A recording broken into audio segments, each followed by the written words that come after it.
नमस्कार. सप्रेम जय भीम, जय ओबीसी. आज 7 ऑगस्ट मंडल विजय दिवस आहे. प्रथमतः देशातील सर्व भारतीयांना मंडल विजय दिवसाच्या मनापासून खूप खूप शुभेच्छा देतो. खरं म्हणजे 7 ऑगस्ट 1990 रोजी या देशामधील सामाजिक आणि शैक्षणिकदृष्ट्या मागास असणारे जे ओबीसी होते त्या ओबीसींना सामाजिक मुख्य प्रवाहामध्ये आणण्यासाठीचा जो आयोग होता तो आयोग लागू झाल्याचा दिवस आहे. खरं म्हणजे महामानव डॉक्टर बाबासाहेब आंबेडकरांनी संविधानामध्ये 340व्या कलमानुसार या देशातील सामाजिक आणि शैक्षणिकदृष्ट्या मागास असणारे जे काही इतर मागासवर्गीय समाज आहे त्यांना मुख्य प्रवाहामध्ये आणण्यासाठी त्यांची ओळख पटावी, कोणकोणत्या जाती आहे असू शकतात त्याच्यासाठी आयोग निश्चित करावा अशा पद्धतीची तरतूद संविधानामध्ये केली होती. त्याच्यानुसार स्वातंत्र्याच्या नंतर आणि देशामध्ये संविधान लागू झाल्यानंतर काका कालेलकर आयोग स्थापन झाला. त्यांनी देखील अभ्यास केला आणि त्याच्यानंतर त्यांनी सविस्तरपणे तो अहवाल पंतप्रधानांकडे दिला. परंतु त्यावेळेचे जे तत्कालीन पंतप्रधान होते पंडित जवाहरलाल नेहरू यांनी तो आयोग जो ओबीसींसाठीचा होता तो आयोग त्यांनी भाषणामध्ये गुंडाळून ठेवला.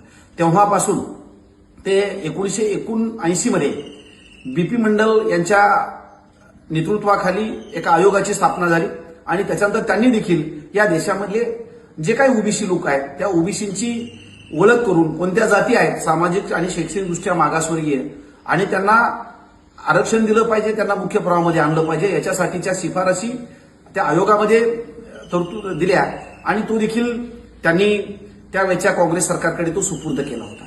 खरं म्हणजे तेव्हापासून तर व्हीपी सिंगाचं सरकार 1989 मध्ये या देशामध्ये आलं.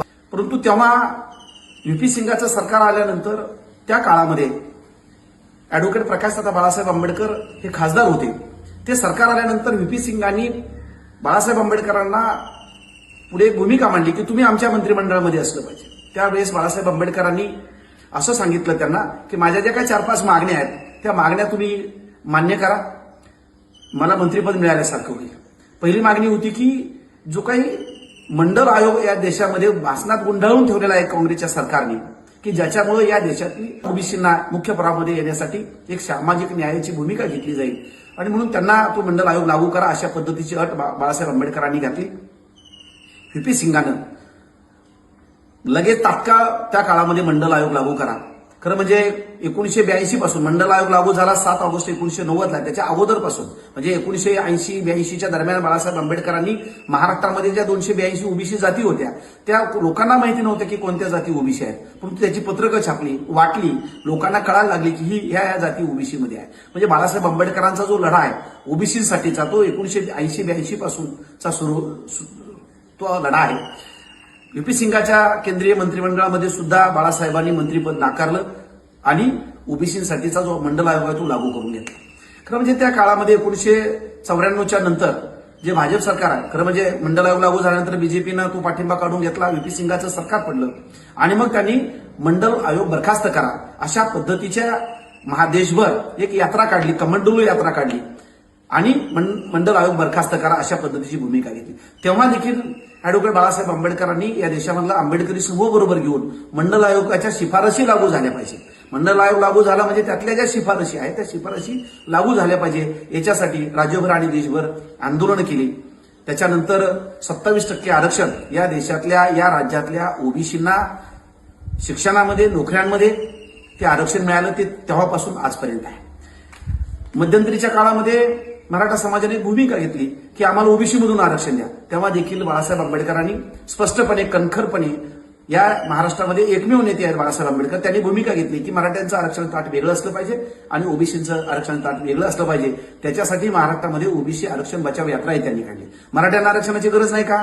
तर हो, त्यांना देखील ते देखील गरीब आहे, ते देखील सामाजिकदृष्ट्या मागास आहेत, त्यांना आरक्षण मिळालं पाहिजे. पण त्यांच्या आरक्षणाचं ताट वेगळं असलं पाहिजे, ओबीसींचं आरक्षणाचं ताट वेगळं असलं पाहिजे. ओबीसींच्या ताटातलं आरक्षण मराठ्यांना देता कामा नये ही भूमिका अॅडव्होकेट बाळासाहेब आंबेडकरांची कालही होती, आजही आहे, उद्याही तीच असणार आहे. म्हणजे जेव्हा जेव्हा या देशामध्ये ओबीसींच्या हक्क अधिकाराची लढाई येते तेव्हा तेव्हा बाळासाहेब आंबेडकर सातत्यानं रस्त्यावर येतात, त्यांच्या बाजूने उभे राहतात. म्हणजे जेव्हा इथं कमंडलू यात्रा निघाली म्हणजे आज जे भाजप ओबीसीच्या बाबतीत म्हणतोय की ओबीसी हा भाजपाचा डीएनए आहे. ओबीसीच्या जीवावरती भाजप हे सत्तेवरती येतं, परंतु त्या ओबीसीसाठी भाजपनं काय केलं तर ओबीसीसाठीचा जो मंडल आयोग तो बरखास्त करण्यासाठी त्याच्या शिफारशी लागू होऊ नये याच्यासाठी अडवाणी लालकृष्ण अडवाणींच्या नेतृत्वाखाली देशभर कमांडोलू यात्रा निघाली. आम्हाला मंडल पाहिजे बाळासाहेब म्हणाले, आम्हाला कमांडोलूची गरज नाही कारण ओबीसीसाठीचा तो मंडल आयोग आहे.